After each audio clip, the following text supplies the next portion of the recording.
리버풀과 뉴캐슬의 21세기 206년 9월 21일 경기, 겉보기에는 평범한 EPL 경기처럼 보였으나 한 선수 덕분에 오랫동안 축구 팬들의 기억에 남게 되었습니다.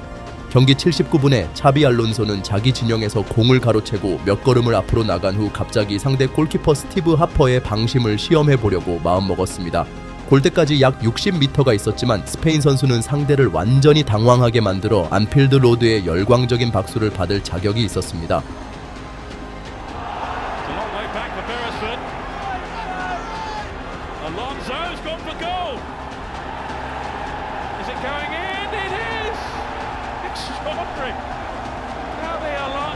이는 루턴을 상대로 한 골 이후 두 번째로 레드팀의 미드필더가 센터라인에서 득점하는 희귀한 축구 요소로 영국 사회를 놀라게 한 사례였습니다.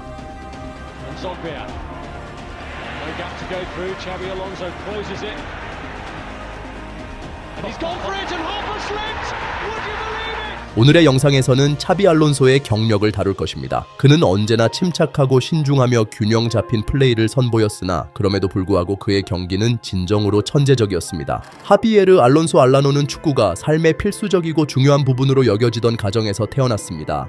그의 아버지 페리코는 레알 소시에다드와 바르셀로나에서 선수로 활약하며 스페인 리그 우승을 무려 3번이나 차지한 경력을 가지고 있었습니다. 당연히 형 미켈과 마찬가지로 어린 하비 역시 아주 어린 나이에 축구를 접하게 되었으며 가족의 남성들 사이에서 훈련하며 성장했습니다. 그 결과 알론소는 9살에 지역팀 안티구오코의 축구 학교에 입학하게 되었습니다. 뿐만 아니라 하비에르는 동네 친구였던 미켈 아르테타와 함께 지역 해변에서 축구 기술을 연마했습니다. 아르테타는 훗날 에버튼과 아스널에서 활약 하고 현재 더 거너스의 감독을 맡고 있는 인물이 되었습니다.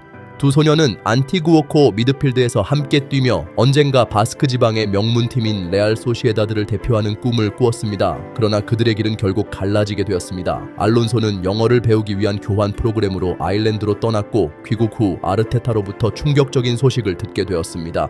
그를 어린 시절의 우상이었던 펩 과르디올라가 활약했던 바르셀로나가 초대했다는 소식이었습니다. 반면 하비는 다른 길을 걸어가야 했습니다. 그는 결국 레알 소시에다드 유소년 팀으로 이적하게 되었습니다. 물론 미켈이 카탈루냐 팀의 주전 선수로 자리 잡지 못했지만 알론소는 단 1년 만에 성인 무대로 도약하는 데 성공했습니다. 그는 레알 소시에다드의 유소년 팀에서 뛰어난 활약을 펼치며 챔피언십 메달을 획득했고 이에 따라 99-2000년 시즌 동안 컵 대회에서 1군 데뷔 기회를 얻었습니다. 하지만 알론소가 주전 자리를 차지하기까지는 시간이 걸렸습니다. 당시 소시에다드의 감독이었던 하비에르 클레멘테는 젊은 미드필더인 하비를 2부 리그에 속한 에이바르로 경험을 쌓으러 보냈습니다.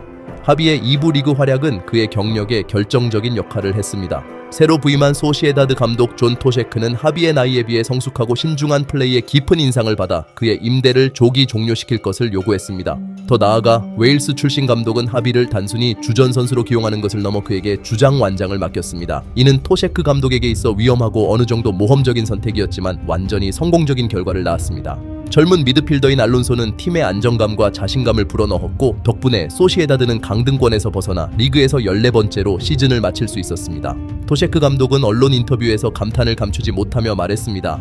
내 기억 속에 이렇게 최근까지 유소년 팀에 있던 선수가 1군에 이처럼 큰 영향을 준 적은 없었습니다. 알론소가 필드에 있으면 다른 선수들 모두가 더 잘 뛰는 것 같은 느낌을 받았습니다. 2001-2002 시즌에도 하비 알론소는 여전히 안정적인 모습을 이어갔습니다.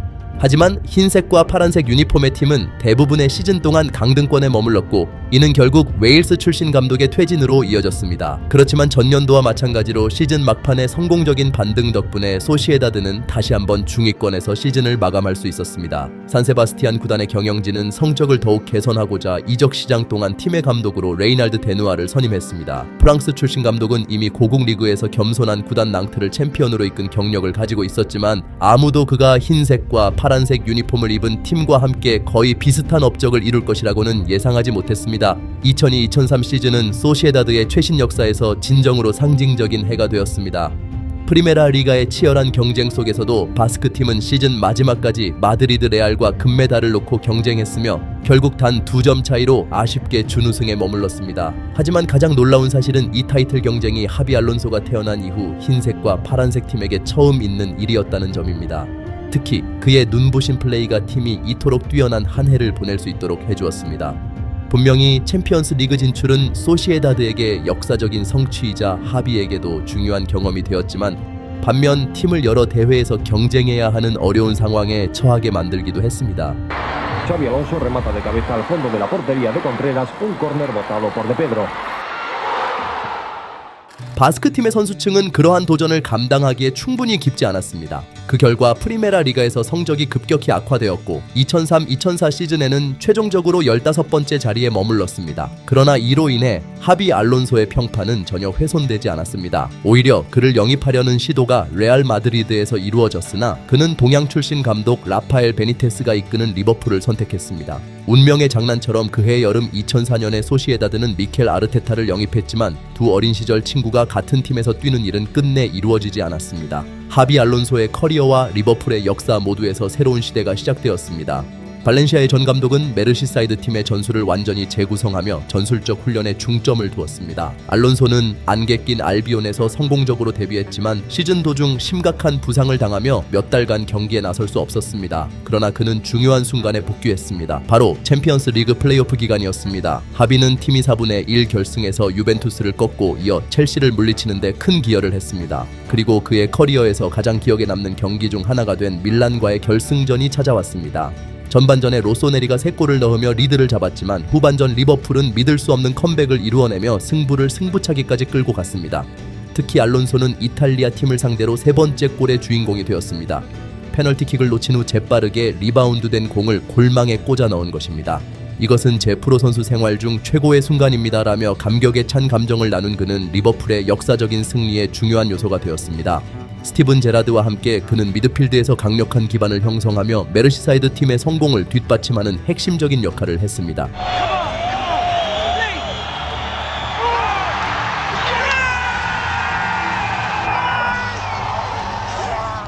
다음 3년 동안 리버풀은 EPL에서 꾸준히 상위 4팀에 들어갔지만 3번째 이상의 순위는 기록하지 못했습니다. 그러나 라파엘 베니테스 감독의 지휘 아래 팀은 토너먼트에서는 훨씬 더 좋은 성과를 거두었습니다.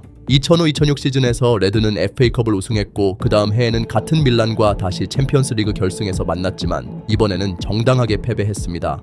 유럽 클럽 대회에서 눈에 띄는 성과를 거둔 것 외에도 2008년에는 알론소에게 또 다른 국제적인 성공이 기다리고 있었습니다. 근데 그 대회에서 그는 스페인 대표팀의 핵심 선수는 아니었지만 2번의 이전 대회와는 달리 더 자주 출전했으며 독일과의 결승전에도 참여했습니다. 같은 여름 리버풀과 하비의 관계에 균열이 생겼습니다. 클럽은 가렛 베리를 영입하려 했고 알론소를 팔려 했지만 결국 어느 전환도 이루어지지 않았습니다. 그리고 스페인 선수는 구단의 그런 대화에 대한 원한을 가지지 않았고 마치 떠날 이야기 따위 없었던 것처럼 계속해서 경기를 했습니다. 더 나아가 2008-2009 시즌은 리버풀에게 EPL에서 오랜만에 가장 좋은 시즌 중 하나였습니다. 스페인 선수는 팀의 진정한 조정자가 되어 놀라운 수치로 패스의 질과 양을 기록했으며 그 덕분에 리버풀이 타이틀을 향한 경쟁에서 중요한 요소가 되었습니다. 하지만 더 숙련되고 실용적인 맨체스터 유나이티드는 결국 리버풀을 4점 차이로 제쳤습니다. 내가 유일하게 아쉬운 점은 잉글랜드 챔피언 타이틀을 차지하지 못한 것입니다. 2009년에는 그 어느 때보다 가까웠죠. 이스탄불에서 승리한 후 팬들의 반응과 같은 감정을 다시 경험하지 못한 것이 아쉽습니다. 라고 은퇴를 앞둔 알론소는 아쉬운 마음을 담아 회상했습니다.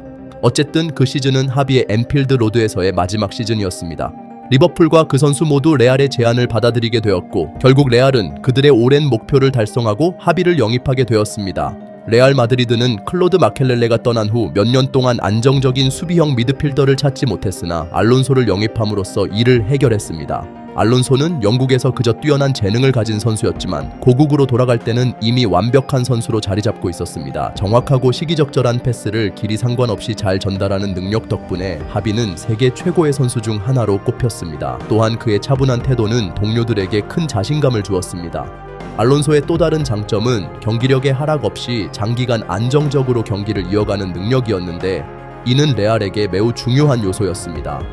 당시 레알의 감독 마누엘 펠레그리니는 즉시 하비를 팀의 중심 선수로 삼았고 비록 바르셀로나와의 타이틀 경쟁에서 패배했지만 많은 언론 매체는 그를 프리메라 리가 시즌 최고의 선수로 선정했습니다. 하비의 그 해는 진정으로 영광스러운 시즌이었습니다. 스페인 국가대표팀과 함께 그는 역사적인 업적을 이루며 남아프리카 공화국에서 열린 월드컵을 우승했습니다. 그때 하비는 단순한 주전 선수가 아니라 팀의 핵심 선수였습니다. 게다가 결승전에서는 나이젤 대 용의 발꿈치에 가슴을 맞고 고통을 느끼며 경기를 치렀습니다. no attempt to play the ball at all, and that's a kung fu kick to the chest. 다음 시즌 2010-2011 레알 마드리드에서는 조세 무리뉴의 시대가 시작되었습니다. 무리뉴는 하비를 중요한 선수로 여기며 그를 필수적인 선수로 간주했습니다. 이전 몇 년과는 달리 하비는 거의 골을 넣지 않았지만 그의 수비형 미드필더로서의 역할은 완벽하게 보였습니다. 비록 포르투갈 감독해 있는 3년 동안 레알이 UEFA 챔피언스 리그에서 우승하지 못했지만 하비는 3개의 트로피를 추가하며 그의 트로피 컬렉션을 풍성하게 만들었습니다. 그 중에서도 2011-2012 시즌의 챔피언십은 특히 중요한데 그 시즌 무리뉴가 마침내 호셉 과르디올라의 카탈루냐 팀을 제쳤기 때문입니다. 그 성공과 함께 하비는 다시 한번 스페인과 함께 큰 승리를 거두게 되었습니다. 우크라이나와 폴란드에서 열린 유럽 챔피언십에서 스페인 회리아로하는 뛰어난 경기력을 보여주었고 팀의 힘을 가장 잘 보여준 것은 이탈리아를 4-0으로 완파한 결승전이었습니다. 하비는 다시 한번 팀의 핵심 선수였고 프랑스와의 8강전에서 2골을 기록하며 특별한 경기를 치렀습니다. 이 경기는 또한 그에게 국가대표팀에서의 100번째 경기가 되었습니다. 하비의 경력에서 또 다른 큰 트라이엄프는 레알 마드리드와 함께한 유럽 챔피언스 리그 우승이라고 할 수 있습니다. 무리뉴 감독해서 레알은 3번 연속으로 중결승에 진출했지만 포르투갈 감독을 대신한 카를로 안첼로티와 함께 결승에 진출하여 결국 유럽 클럽 챔피언스 리그에서 염원하던 10번째 우승을 차지했습니다. 하비는 레알의 리더 중 한 명으로 토너먼트의 상징적인 팀에 이름을 올렸습니다. 그 시점에서 하비는 이미 32살이었지만 그는 축구를 통한 은퇴를 고려하지 않았습니다. 오히려 하비는 호셉 과르디올라 감독해 바이에른 뮌헨에서 분데스리그에 도전하기로 결심했고 그 결정을 완벽히 실행해냈습니다. 3년 동안 빨간 팀에서 하비는 5개의 트로피를 획득했으며 그중 3개는 리그 우승이었습니다. 그러나 더 중요한 것은 나이가 많음에도 불구하고 하비가 뮌헨의 중요한 미드필더로 여전히 활약했다는 점입니다. 그는 모든 팀에서처럼 팀의 핵심 선수로 평가되었습니다. 그리고 스페인이 은퇴의 적절한 시점에 도달했다고 느끼자 하비는 확고한 결정을 내리고 이국적인 리그에서 활동을 계속하지 않기로 했습니다. 나는 축구를 사랑했고 축구와 함께 살았습니다. 안녕, 아름다운 게임. 하비는 은퇴를 앞두고 트위터에 이렇게 썼습니다. 물론 하비가 축구를 떠나는 것은 아프고 힘든 일이었지만 그는 유머를 섞어 중요한 결정을 내렸습니다. 나는 여전히 20살 때처럼 느리다. 하비는 자기 비판적인 톤으로 인정했습니다. 아마도 이 말에 대해서는 하비를 비판하기가 어려울 것입니다. 그는 특별한 속도는 없었지만 때때로 제자리에서 경기의 흐름을 바꾸는 데 중요한 역할을 했습니다. 정확한 타이밍의 멈추기, 공격 방향 전환, 그리고 정확한 패스. 많은 사람들이 이런 요소들을 과소평가하지만 그것들은 실제로 큰 의미를 가지고 있으며 하비 알론소의 냉철한 천재성이 이를 증명했습니다.